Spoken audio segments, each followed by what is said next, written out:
این زن 12 سال کسلی خونروی داشت. 12 سال دوام میداد و هیچ نمی ایستاد. 12 سال و پیش هر خیل طبیب ها رفت. پیش هر کسی که میتونست میرفت که برایش دعا کنند. لیکن کسلیش هیچ درست نمیشد و تمام بود و شد خودش رو، پولش رو، همه مال و ملکش رو برای درست شدنش صرف کرد، لیکن هیچ چیز یاردم داده نتونست. درباره انمی معجزه ما امروز نقل کردن میخوام. این معجزه عیسی مسیح است و در کتاب مقدس نوشته شده است. حاضر من میگیرم. این کتاب مقدس در اینجا در کتاب انجیل نوشته می شود در یک روز عیسی دو معجزه کلان را اجرا میکند، نشان میدهد. وقتی که عیسی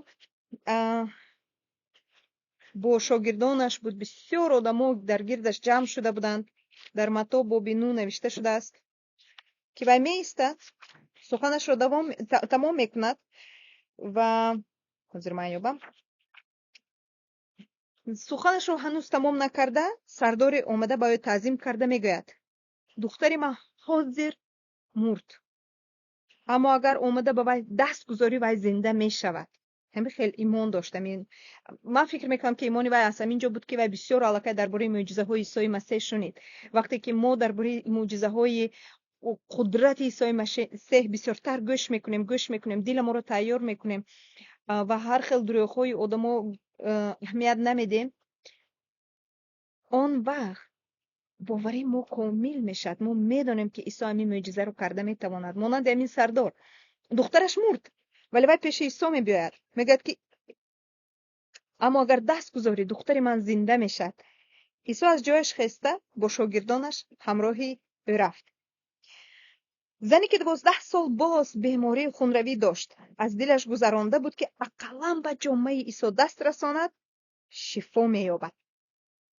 با همین نیت او از قفا به عیسی نزدیک شد و به دامن جامهش دست رساند.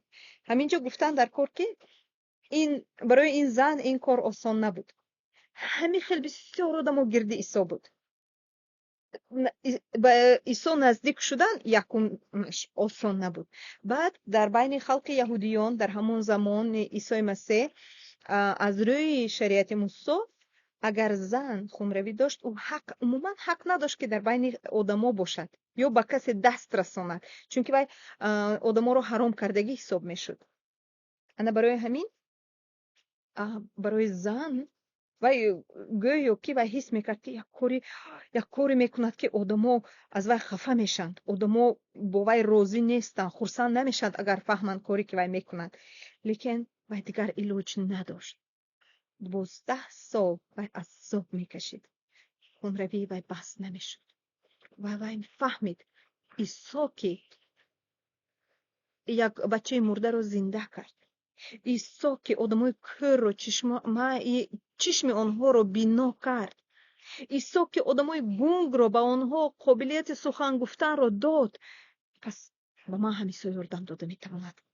با همین نیت وی تله داده، به هیچ چیز نگاه نکرده. میدونست که ممکن آدما وی رو سرزنش میکنند، میدونست که ممکن توف میکنند، پست میزنند، لیکن باز هم رفت طرف عیسی مسیح و با همین نیت از قفا به عیسی نزدیک شد و به دامن جامهش دست رساند. عیسی به قفا روی گردانده زن را دیده گفت ای دخترم نترس، تو رو ایمانت شفا داد. خود همان لحظه زن شفا یافت. این یک معجزه بزرگ است. عیسی خرسند است وقتی که ما درباره معجزه های وی شنیده ایمانمو برداشته میشد و خرسند میشد که ما با ایمان برای شفا یافتن به حضور عیسی میباییم. و اگر کدام از تماشابینان من امروز شاید که برای شما امروز شفا در کار، بچه من اینجا گشت است، اگر برای شما شفا در کار، اگر با ایمان شما به عیسی مسیح مراجعت کنید، وی میتواند که شما را شفا دهد. اگر وی زنی را شفا داد که 12 سال خونروی داشت و هیچ کس به وی یاردم داده نتونست، اما عیسی این معجزه را کرد. و در جواب گفت که تو باور کردی و از روی باوریت همین معجزه برای تو داده شد، چون که عیسی این قدرت شفا را دارد، لیکن ما آن را با باوری و ایمان به حیات ما گرفته میتوانیم. بعد عیسی به خانه سردار آمده نینوازان و مردم گریان را دیده گفت. حتما در فرهنگ آنها الکی همیشه بود که اگر یگان کس میمرد برای آواز خواندن حتی نینوازان را میافتند، با نی و گریه و ناله آنها آواز میانداختند. اما عیسی گفت همتان از اینجا روید، دختر نمرده است، فقط خوابیده است. آنها باشند به گپ عیسی خندیدند. اما بعد از آن که مردم بیرون برآمدند، عیسی به خانه‌ای که دخترک آنجا بود در آمده دست او را گرفت و دخترک برخاست. این خبر در تمام آن سرزمین پهن گشت. این بود دو معجزه بزرگی که عیسی کرده است در زندگی خود وقتی در روی زمین بود و من نقل کردم و امروز هم عیسی به واسطه دعای ما، به واسطه ایمان ما معجزه های خود را دوام میدهد و در ویدیو آینده خدا خواهد من باز یک چند معجزه های دیگری که عیسی در زندگی ما کرد نقل میکنم. و اگر شما میخواهید که از این کتاب دسترس شود برای شما، من در پایان ایمیل خود را میمونم، حتما با من تماس گیرید و من حرکت میکنم که دعا کرده راههایی یابیم که برای شما از این کتاب دسترس نماییم. و این چنین من میتونم برای شما رقم تلفن خود را دهم که اگر برای شما دعا در کار باشد برای شما دعا کنیم. و اگر سوال داشته باشید در پایان سوال نویسید. بعضی وقت مسلمانان محترم التماس حقارت ننویسید، برای اونکه حقارت های شما رو من کور میکنم. اگر با سخنان ادبی سوال خود رو یا فکر خود رو بیان کنید مرحمت، لیکن التماس حقارت نکنید. حقارت چیزی ناز نیست، به هیچ کس نمیزیبد. خوب در امان خدا باشید، پناهتان به خدا باشد.